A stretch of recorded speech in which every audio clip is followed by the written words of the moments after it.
Okay, in the first house, we have water element, which is sensing.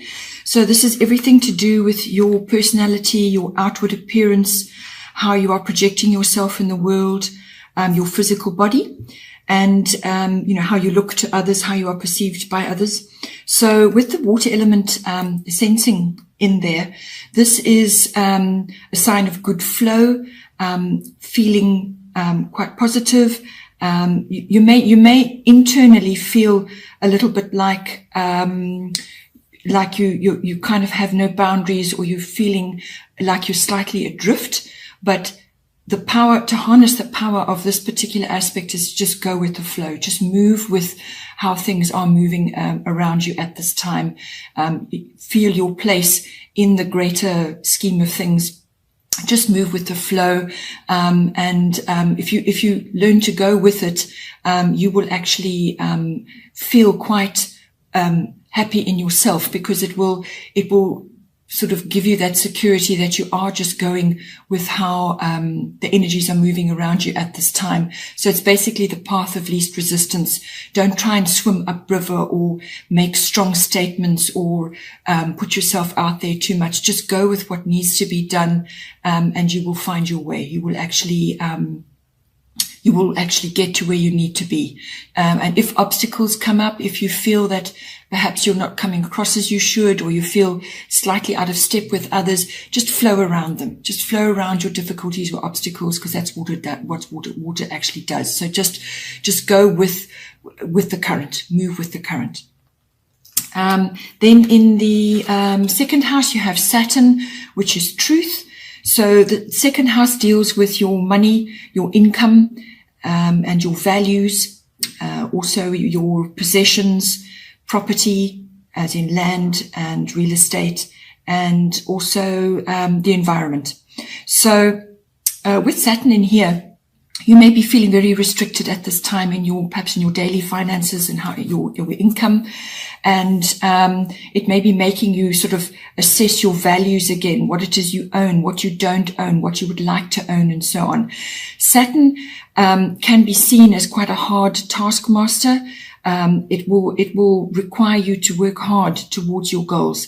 So the reason for this, the reason why it makes you feel restricted, is because out of that will come a strong foundation. You've got to actually build. You've got to actually create strong stepping stones to where you need to be. So you just may be feeling that there's no, like you perhaps don't have the freedom of money and purchasing what you want and building up your possessions at this time, but it may not be appropriate now for you.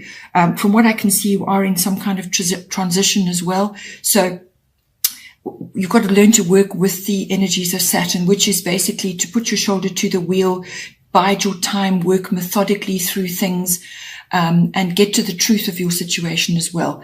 So in that is, accept that you may not have followed the same path as others. You may not have the house with the picket fence or all the possessions that you require, but that having material abundance is not necessarily appropriate at this time.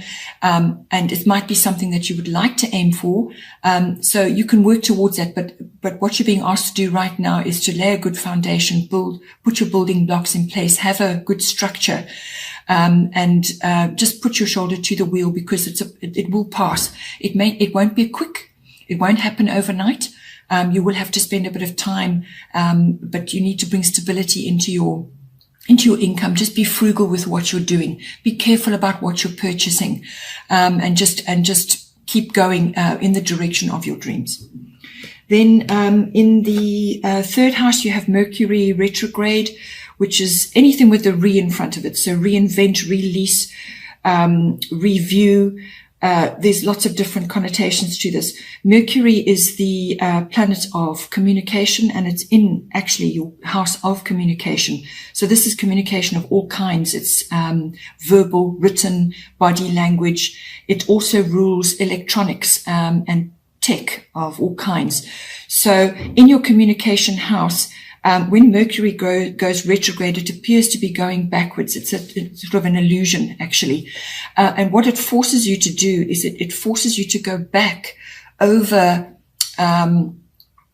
certain aspects of your life for revision or reinvention. So you're going to have to look at things again that you perhaps did before. Perhaps your method of communicating in the past is changing now. So you're now evolving as a person. There's growth, and so on. And so now you need to change the way you are communicating with others. So there's going to be some kind of shift there. Also, it can bring about situations where what you are saying is not being clearly understood. You're being misunderstood, or what you're writing is being misunderstood. So it's a period normally. Mercury retrograde is a sort of a 3-week period, more or less, 3 to 4 times a year. So this is a general reading for this current period. So you can expect for the next 3 weeks or so, depending how far you are into the cycle, where you'll notice there will be a shift when it'll be clear now you can communicate better, and you will have been through your revisionary phase. But it may just mean that at this time, just be careful. Double check what you say, double check what you write. Any form of contract, it's not a good time to be signing a contract now.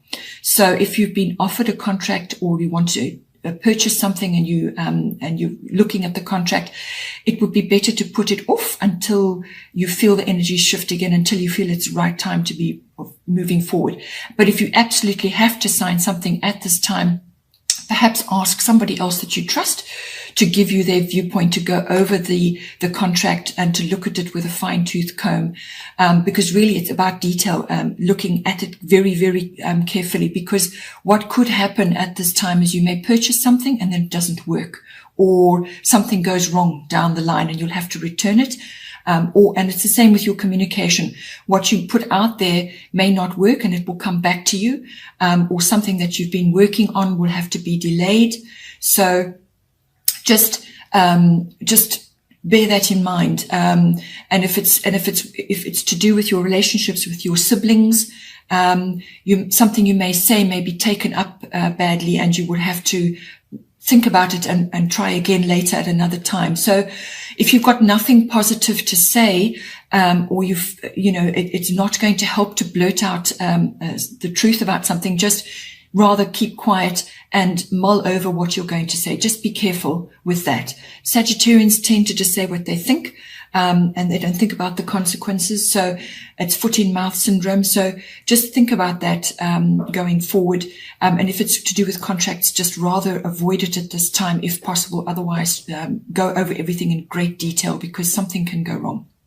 You may actually have electrical appliances also just going on the blink during this period. They just don't work. Or you may need to back up your computer, or your cell phone, or whatever it is. Any kinds of electronics that you may be using may just for some reason be on the blink and not functioning, or going through a weird phase, or you may need to upgrade something.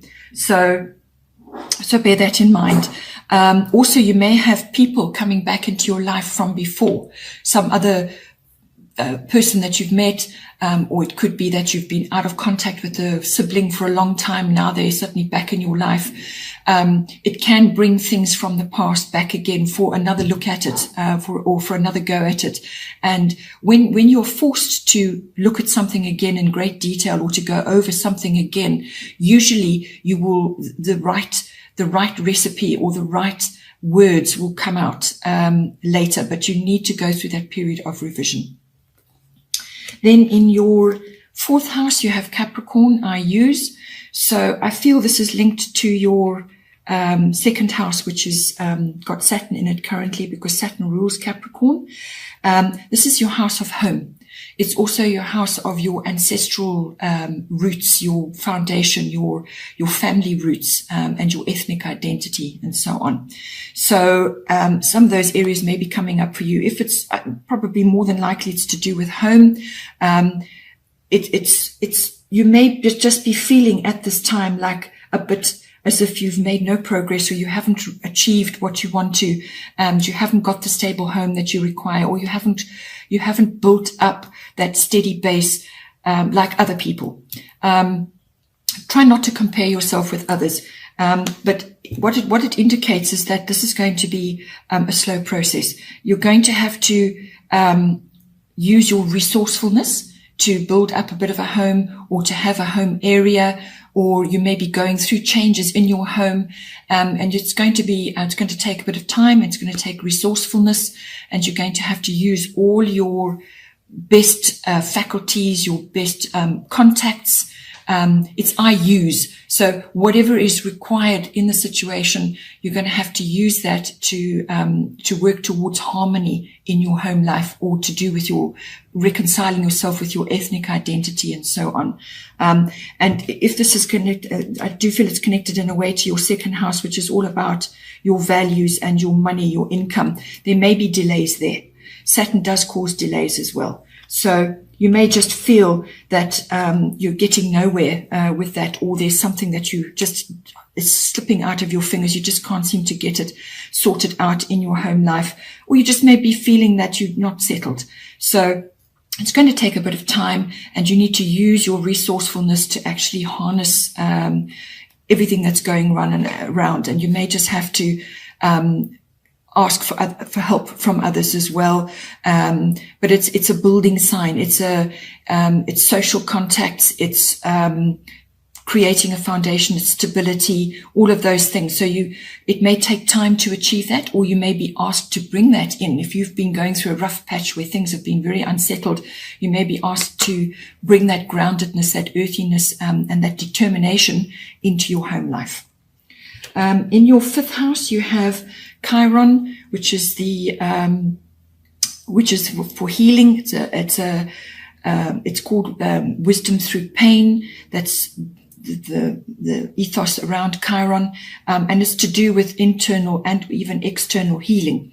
It's appearing in your fifth house, which is your house of children, creativity, and love affairs, and all forms of recreation. That can be sports or just having fun. So you may feel that you're not having as much of a fun time at this point. You may feel that there are some deeper issues going on, or it could be that the children that are connected to you may be going through a bit of emotional healing at this time, or you could be going through emotional healing. And it's affecting your children as well, or vice versa. So you could be just called upon to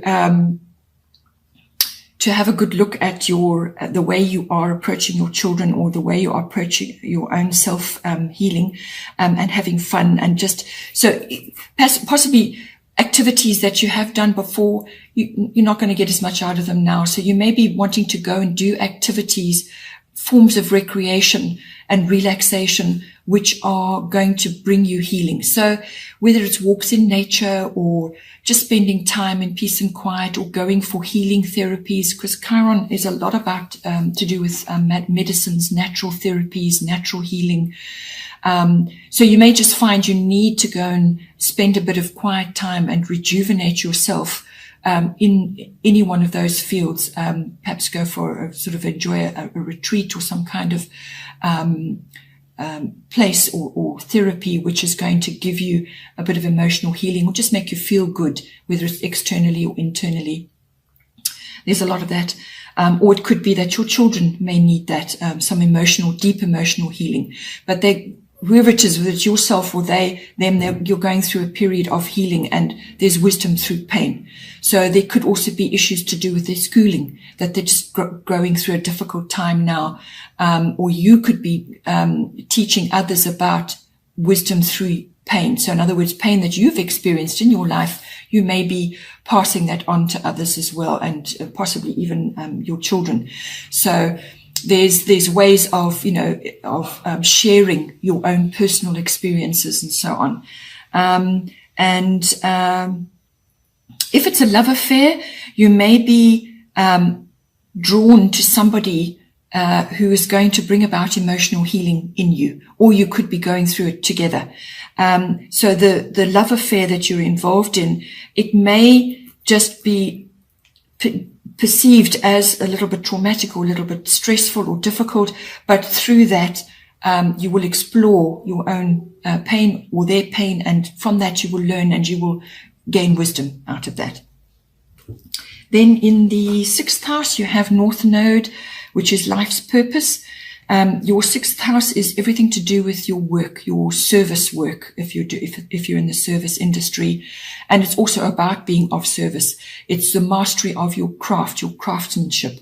It's also to do with your workplace and your colleagues. And the other big thing is your health and your diet. And also, it's also the house of pets.